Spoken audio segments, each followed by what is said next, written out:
Hi, my name is Ernest, and in this video, we will be talking about feedbacking a learner's performance on a assessment. Now, let's immediately start with the lesson. Now, there are multiple ways for us to feedback to a learner's performance. It could be automated, it could be on a particular activity that they've made or a certain assignment. So, let's start with the basics in feedbacking. So you can actually feedback even if you have, like, for example, a quiz, and then every answer that the learner makes, you immediately create a feedback on that. Or you could have in an activity, the whole activity is given a feedback.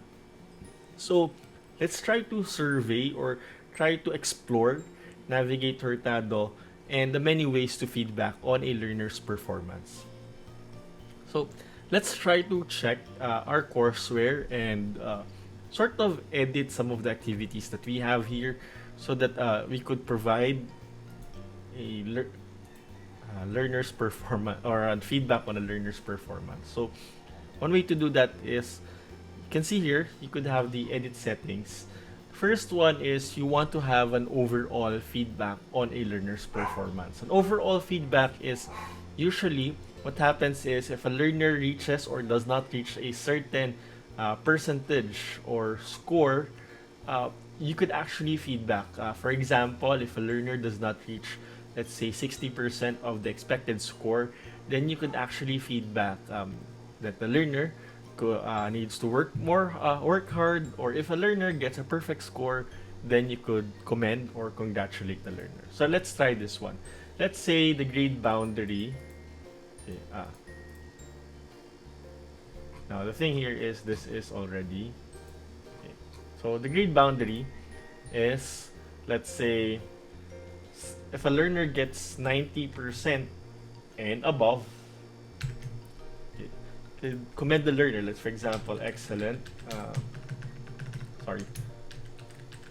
Excellent. Job well done.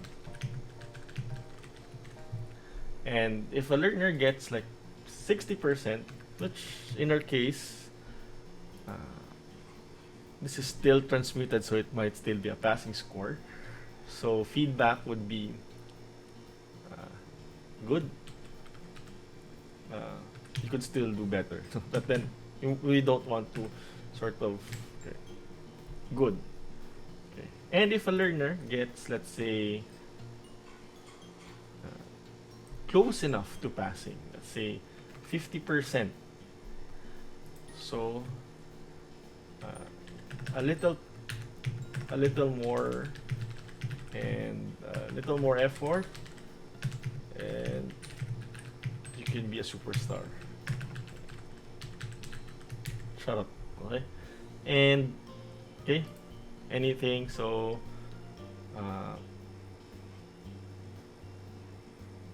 better luck next time. Okay. This is not true. You should be very selective or very careful with what you comment on with the learner's performance. Or try again. Something like that. Etc. I'm not gonna save this. This might, be saved. This is the first semester course. This is an old course that we have. So that's one way for you to give or provide a feedback on a learner's performance, is through the whole activity or quiz. This usually happens in a quiz activity. The second way, okay, for us, is to edit the quiz. The other one is edit the settings of the quiz, and this one is edit the quiz itself. It means edit the questions. So you could do it one by one for each questions. For example, this is I think this is a formative assessment. If you really want to help the learners sort of work, okay, on their performance, you could have, let's say, for every answer that they made, like for example this one, correct, okay, good that you remembered, something like that, correct, or a simple correct would do, or say wrong, okay, or are you sure, okay, to do that, But again, be careful with the feedback that you will be providing the learners. It should be helpful to them. You could have a combined feedback for any correct response. Let's say correct or good. And then for any incorrect response, uh, remember, okay, the keywords to identify a certain false image. Okay, or remember the keywords. Please remember the keywords, or probably if it's not the keywords, you could actually just teach the learner that such thing, uh, or that is not the answer, and the better way to actually identify the answer. So that's one way to do a feedback, a combined feedback. And what's here for partially correct response? Usually there are responses. You might have a really correct response and probably an incomplete or partially correct. No, like for example, it's a statement, and then half of the statement is actually true, and half of the statement is false. So, like for example, the statement is Ernest is the most handsome teacher in senior high school at UIC Senior High School. So that's partially correct. I'm the most handsome teacher. Joke. I'm just joking. What I'm saying here is that if a part of it is true and a part of it is false, no, I just try to identify which one is false. Okay, and that's it. No, I'm also not gonna save that. No, and you could actually do it in other activities like assignments, not only quizzes, in assignments or uh, let's try an assignment activity. This is actually a preparatory assessment task. You could also do it in Dropboxes. You could edit settings and see feedback types, what type of feedback. And then in the actual submission of activity, because this is, like for example, this is simply a Dropbox. So you could do it here. Wait, medyo. Okay, you could do it here. Right away, you could immediately write the feedback here. Or, because you haven't seen the actual activity and you cannot make a feedback on an activity you haven't seen. But sometimes if you have like a short answer essay, you could already see the answer here on this part, here on this part, and then you could immediately create a feedback. That's one way for you to swiftly grade the learners, and then immediately grade here. But I think it's also convenient that you just grade here, because you can see here you could move to another learner's submission. We only ask them to submit the certificate here, provided the ISFO. This is already an activity, so you could write the feedback there, okay, and just save changes or save and show next.